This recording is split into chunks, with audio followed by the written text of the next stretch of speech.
नमस्कार दोस्तों, शब्दावली की सीरीज में आज हम करने वाले हैं अनेक शब्दों के लिए एक शब्द। अनेक शब्दों के लिए एक शब्द हम उस प्रकार के वाक्य को कहते हैं, यानी एक वाक्य या हम कहें कि किसी एक शब्द की जो पूरी व्याख्या होती है उन्हीं को हम मिलाकर अनेक शब्दों के लिए एक शब्द कहते हैं। यानी बहुत सारे शब्दों को हम एक शब्द में क्या कहेंगे वही हमारा कहलाता है अनेक शब्दों के लिए एक शब्द। चलिए देखते हैं, शुरू करते हैं। आज हमारा पहला सेट है, तो पहला सेट हम देखते हैं। यहाँ दिया है जिसके पास कुछ भी ना हो, तो जिसके पास कुछ भी ना हो उसे हम एक शब्द में क्या कहेंगे, तो हम कहते हैं अकिंचन। हमें यहाँ ये भी पता चल जाता है कि अकिंचन शब्द का अर्थ क्या है।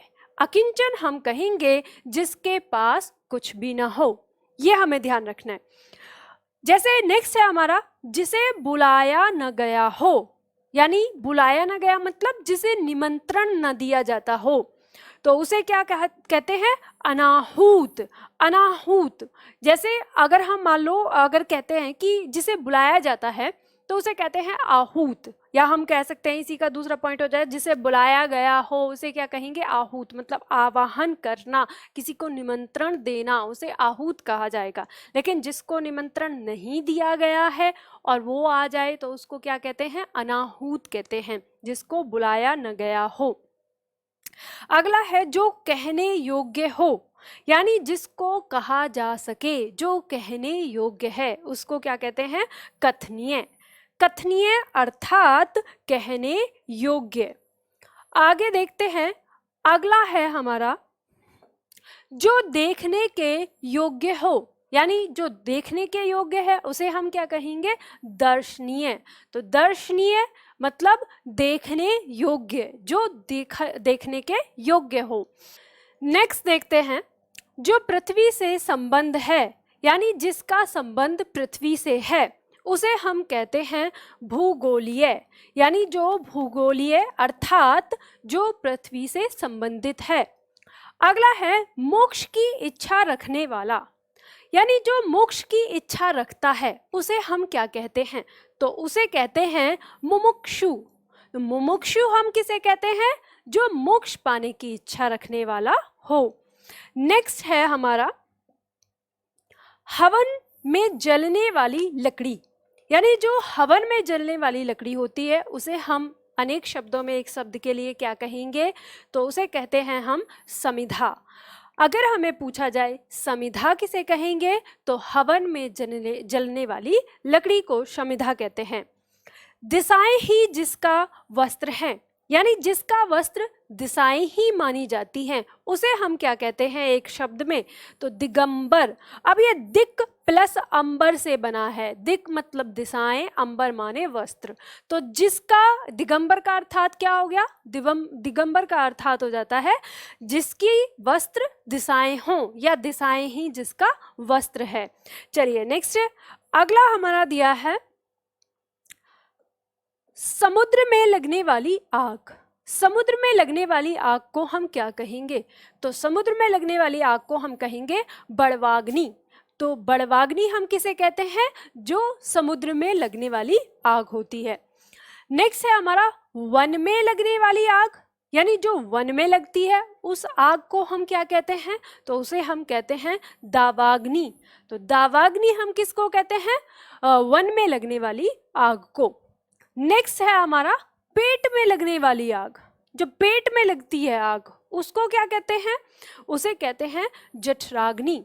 तो जठराग्नि किसको कहते हैं, पेट में लगने वाली आग। अब देखो ये ऐसा नहीं है कि पेट में लगने वाली आग तो आग की तरह जलती होगी, ऐसा जरूरी नहीं है। यहाँ कहने का मतलब है वहां पे क्या होता है उसका तापमान बहुत ज़्यादा बढ़ जाता है। तो जठराग्नि से हमारे पेट में जब जलता है, जब हम खाना खा लेते हैं तो भोजन जो हमारा पचता है तो आपने देखा होगा हमारा आमाशय जो है वो काफ़ी गर्म हो जाता है। तो वो हमारे शरीर में जो वो गर्मी यानी ऊष्मा जो उत्पन्न होती है उसी को क्या कहा गया है, जठराग्नि कहा गया है। विरह से उत्पन्न अग्नि, तो विरह से उत्पन्न अग्नि क्या कहलाएगी, विरह अग्नि। अब आपका सवाल होगा कि मैम विरह क्या है, तो देखो विरह होता है जब, और सबसे पहले आपको समझना है कि ये विरह हमेशा ना नायक और नायिका के बीच में होता है। नायक नायिका के बीच में मतलब जहाँ प्रेम होता है, प्रेमी और प्रेमिका के बीच में। अब इसमें पति पत्नी भी होते हैं क्योंकि वो भी एक दूसरे के प्रेमी हैं। तो यहाँ पर हम कहते हैं कि जब कोई नायक या नायिका एक दूसरे से दूर हैं, और जब वो एक दूसरे से दूर हैं तो वो जब एक दूसरे को याद करते हैं तो उसी याद को ना विरह कहते हैं। और उस विरह से जो उत्पन्न अग्नि है, अब उस विरह से कैसे अग्नि उत्पन्न होगी, कहने का मतलब है उस समय जो एक तलब होती है कि भाई कैसे भी करके हम अपने प्रेमी या प्रेमिका के पास पहुंच जाएं, उनसे मिलन हो जाए, तो वही क्या कहलाता है, विरह अग्नि कहलाता है। ठीक है, नेक्स्ट आता है आपका जो हमेशा रहने वाला है। हमेशा रहने वाला, जो हमेशा रहेगा, उसे हम कहते हैं शाश्वत। और शाश्वत तो इस संसार में कुछ भी नहीं है, आप जानते हैं। तो शाश्वत हम किसको कहते हैं, शाश्वत कहते हैं जो हमेशा रहने वाला है। हमेशा यहाँ क्या रहने वाला है, समय, इसके अलावा और कोई चीज यहाँ शाश्वत नहीं है। चलिए आगे देखते हैं। नेक्स्ट है हमारा जो हमेशा नहीं रहने वाला है। तो जो हमेशा नहीं रहने वाला, तो शाश्वत का क्या हो जाएगा, इसका नश्वर हो जाएगा। अब यहाँ पे ध्यान देना, शाश्वत मतलब जो हमेशा रहने वाला, नश्वर मतलब जो हमेशा नहीं रहने वाला। तो शाश्वत नश्वर का विलोम हो गया और नश्वर का विलोम शाश्वत हो जाएगा, यानी दोनों एक दूसरे के विलोम हो जाएंगे। तो अनेक शब्दों में एक शब्द के साथ साथ हम विलोम शब्द भी सीखते हैं।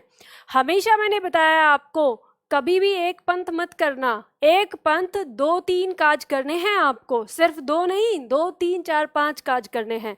तो हमेशा अपने नाक कान आँख सब कुछ खुले रखो। जहां आपको कोई ऐसा शब्द मिले जो आपने पहले भी पढ़ा है, तुरंत कैच कर लो। इससे आपकी याद करने की पावर बढ़ती है, आप उसे लंबे समय तक याद रख सकते हैं। और दूसरा, आप जब उस शब्द को एक बार समझ लेते हैं तो वो आपके शब्दकोश में शामिल हो जाते हैं। चलिए आगे बढ़ते हैं।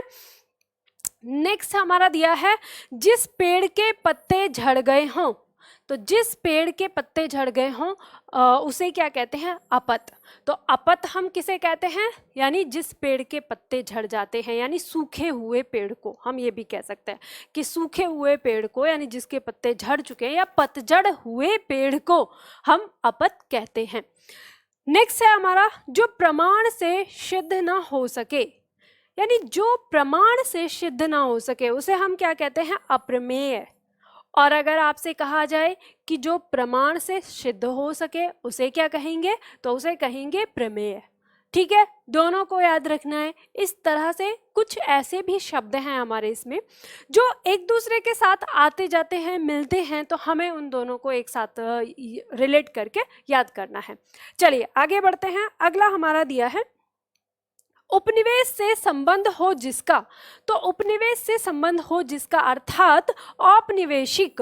तो उपनिवेश जिसका, यानी औपनिवेशिक हम फिर किसको कहेंगे, जिसका संबंध उपनिवेश से हो। नेक्स्ट है हमारा जो स्त्री सूर्य भी न देख सके। नेक्स्ट, जो स्त्री सूर्य भी न देख सके उसे हम क्या कहेंगे, असूर्य पश्या।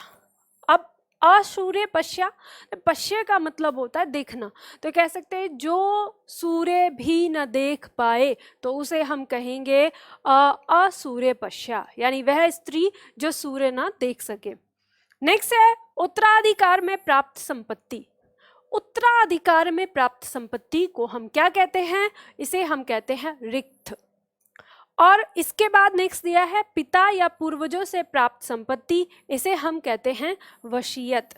अब आप ये कहेंगे कि तो रिक्त और वसीयत में क्या अंतर हुआ, दोनों ही तो पिता पुत्र से मतलब पिता से प्राप्त होती हैं पुत्र को।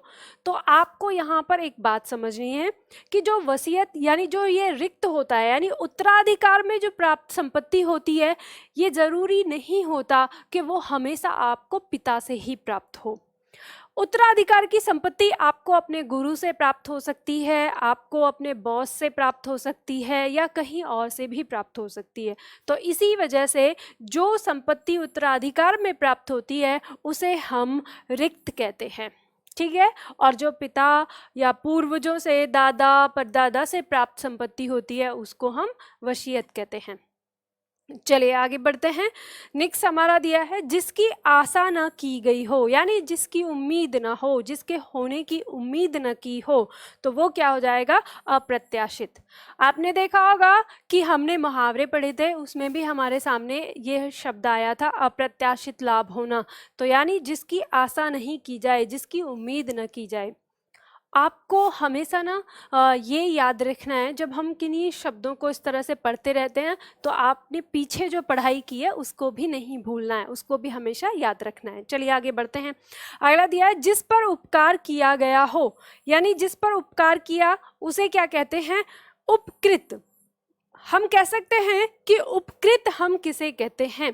तो जिस पर उपकार किया गया हो उसे हम उपकृत कहते हैं।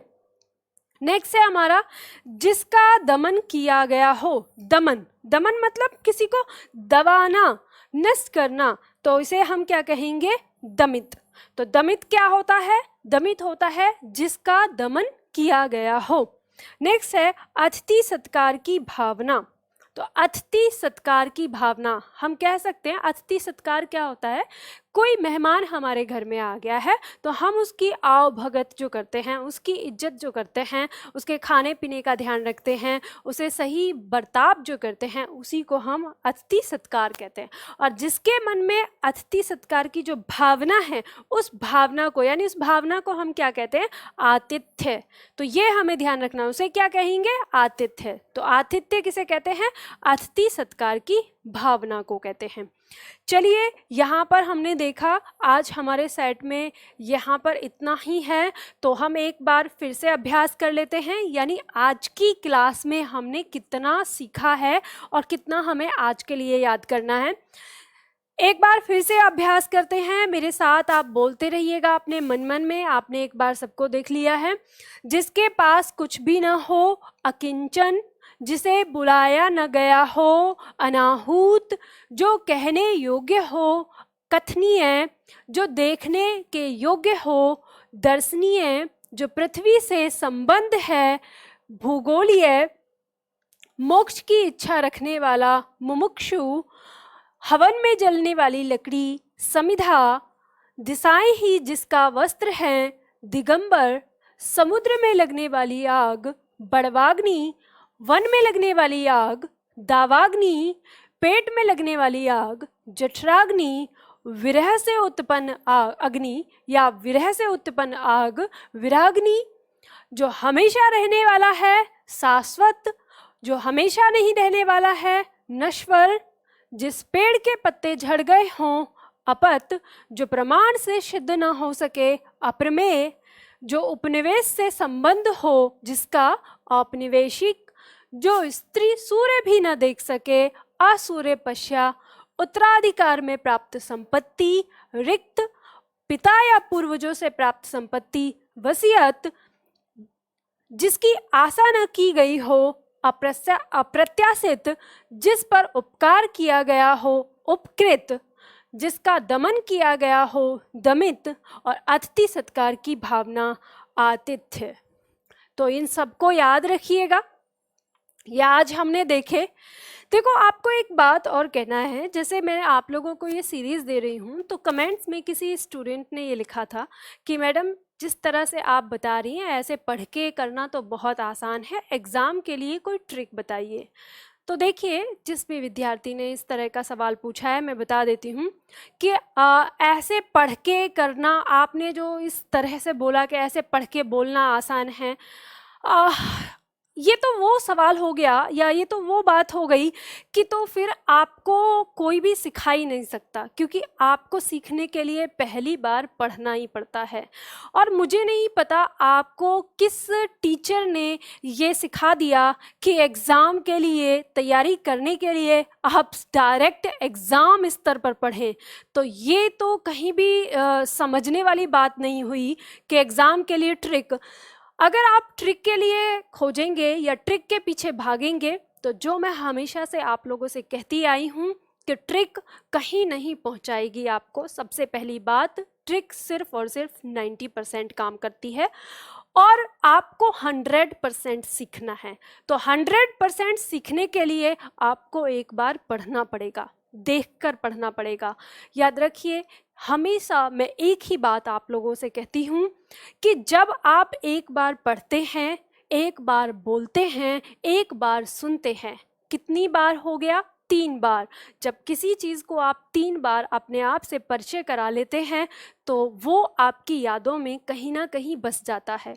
और जब आप एग्ज़ाम में बैठेंगे यानी परीक्षा भवन में बैठेंगे तो वो 3 में से किसी एक बार का वो परिचय आपके सामने आ जाएगा और वो आपको चीज़ याद आ जाएगी। तो इसीलिए मैं आपसे कहती हूँ, बार बार अभ्यास करिए, बार बार पढ़िए और इन्हें बोलते भी रहिए। आज हम इतना ही करते हैं, आज आपका यही अभ्यास सेट है। मिलते हैं फिर अगले वीडियो में अगले सेट के साथ। Thank you.